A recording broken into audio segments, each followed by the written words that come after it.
Hello and welcome to a video about graphing using the graphing tool, but particularly focused on the ones where we need to plot coordinates with fractional values. So let's take a look at this. For example, the first graph here is pretty straightforward. X plus 2y equals 0. If x is 0, y is 0. If x is negative 2, then a y would be positive 1. Negative 2 plus 2 is 0. So that's our first graph. The second one's a little bit more involved. If you substitute in 0 for x and you solve for y, you would have an intercept of 7. So we can go ahead and plot 0, 7.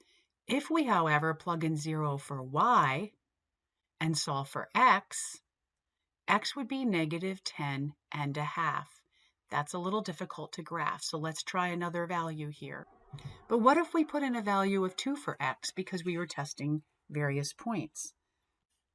Then we would have negative 3y equals negative 25, or y would be 25 thirds. How can I graph the point 2 and 25 thirds? Let's take a look at that. If I wanted to edit my coordinates and I click on a point, notice I have the option here to click Edit Coordinates.